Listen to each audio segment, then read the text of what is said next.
I'm Brittany Lewis with Forbes Breaking News. In wide-ranging remarks on the Senate floor Wednesday, Senate Majority Leader Chuck Schumer applauded Congress for passing the Respect for Marriage Act.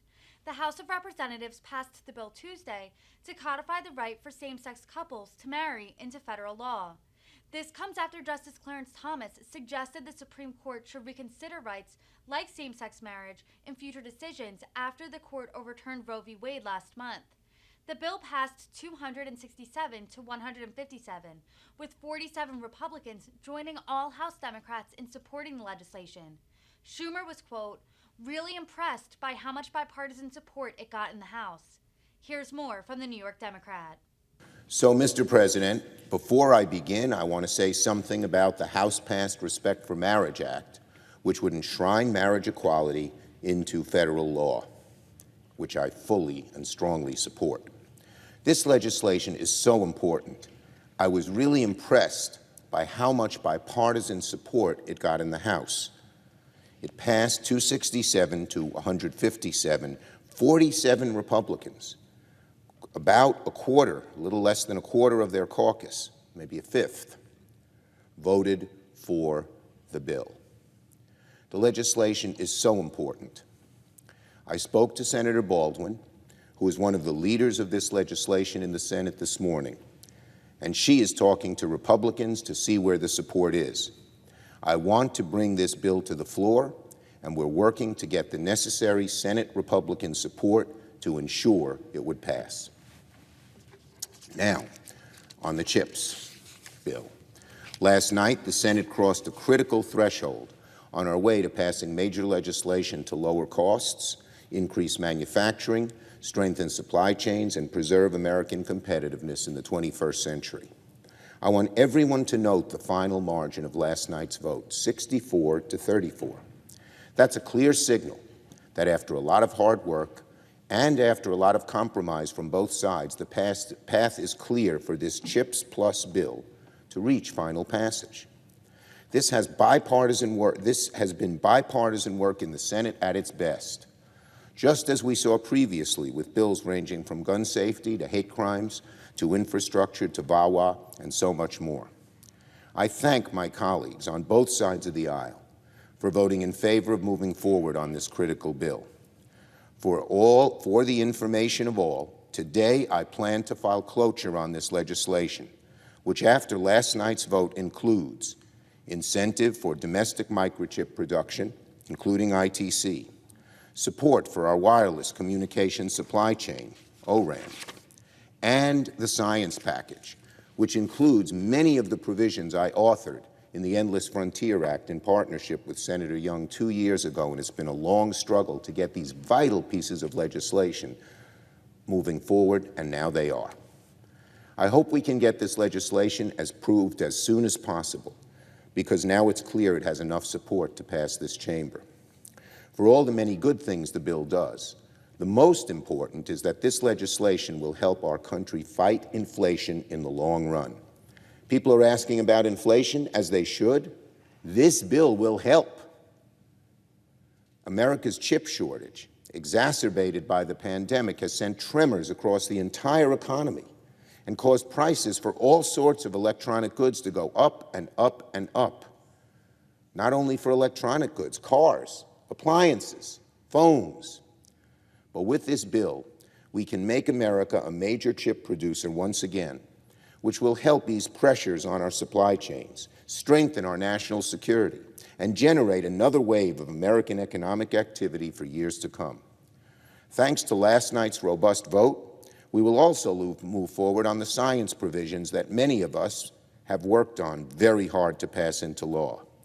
We will increase funding for the National Science Foundation and invest billions to develop new tech hubs around the country in areas that haven't had the benefit of new tech employment.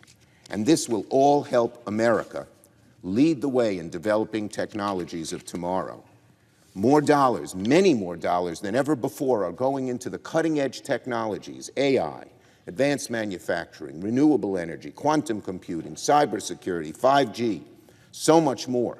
And when we invest in the science here, We create millions of new good-paying jobs and assure that America will be the leader in these cutting-edge issues which will dominate the 21st century economy. For the sake of lowering costs, for the sake of American jobs, and for the sake of our national security interests, let's pass this bill as soon as we can, and that is my intention. Now, on prescription drugs and health care. So, Mr. President, from one corner to the other, another issue of inflation is the high cost of drugs. At every pharmacy counter and doctor's office and grocery store and kitchen table, the issue that remains front of mind for American families is the cost of living. While finally we're beginning to see relief as some gas prices are falling, inflation undeniably continues to strain families, not just in America, but around the world. And in one crucial area of life, high costs are simply unsustainable. The cost of health care and prescription drugs, the nexus of the high cost and the necessity of these drugs to keep us healthy and prevent us and keep us living, is a pincer that pinches so many Americans in a very harmful way. But this week, the Senate will formally present our case to the parliamentarian on a number of long-sought reforms to our nation's health care system that will lower costs for tens of millions of Americans. Under our proposals, for the first time ever, we will empower Medicare to negotiate prices of prescription drugs in Parts B and D. We will cap out-of-pocket expenses for Part D prescription drugs at $2,000 a year, giving millions of Americans, many of whom have serious health problems and need these drugs, the support they desperately need so they can afford these drugs. $2,000 a year. That's it. The days of seniors paying tens of thousands of dollars per year or foregoing medicine altogether will soon be over. And we will prevent health care premiums from spiking for tens of millions of people. In addition, there's an inflation rider, so that once the company announces the price of a new drug, they can't just double it and double it and double it year after year, even after they have recouped their investment in the bill. Lowering costs of prescription drugs, capping out-of-pocket expenses, keeping premiums low, these are the top priorities for the American people. Ask any American on the street, and it's a near guarantee they will agree rising drug costs is a serious problem. So we have to address the issue head on. Now, of course, Democrats will keep working on other major challenges that face our nation. Our work on climate change is not done. We're going to work with President Biden's administration to fight climate change and protect our planet for the next generation. This is an existential threat to the globe, and we are going to keep fighting. So in the coming weeks, our caucus is going to be exceedingly busy as we finalize a reconciliation bill that can pass with the full support of our caucus. We still have a lot of work to do, and nobody says it's going to be simple or easy. But lowering the costs of health care and prescription drugs will make an enormous difference in the lives of the American people. Let's get it done and give Americans a much-needed and long-awaited break. Finally, on Tucker Carlson, Fox News. Last night, Fox News host Tucker Carlson began his primetime show with another deranged rant on the conspiracy theory known as the Great Replacement. This racist theory, which asserts that a conspiracy exists to replace white Americans with immigrants and people of color, motivated a white supremacist to gun down 10 black Americans at a grocery store in my home state of New York, in Buffalo, just over 2 months ago. Here's what Mr. Carlson said last night, among many deranged things. These are his words. Quote, "Sometimes around 1965, our leaders stopped trying to make the United States a hospitable place for American citizens, their constituents, to have their own families. They just imported new people." That's literally what happened. Can you believe someone said that on a national network, and the network does nothing about it? There is only one way to describe what Mr. Carlson is doing. He is stoking racial resentment among his viewers. It's deranged, it's dangerous, it's racist. Not long ago, Views like replacement theory were only found in the darkest places in disturbed minds. Now someone as prominent as Carlson is spreading night after night to an audience that often tops 3 million viewers. And it's not an isolated incident.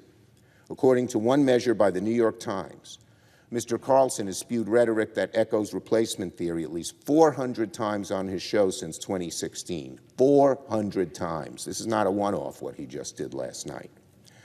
The more that MAGA radicals, like Carlson, spread replacement theory, it is not out of question that racially motivated violence will further ignite the country. Fox News should be ashamed that they're enabling these racist views and giving them an enormous platform on their network. It's dangerous and un-American for one of the biggest news networks in the world to amplify conspiracy theories that are eerily similar to those cited by the Buffalo shooter. I urge Carlson to stop spreading replacement theory or else risk seeing more tragedies like the one we saw in Buffalo last month. I yield the floor and note the absence of a quorum.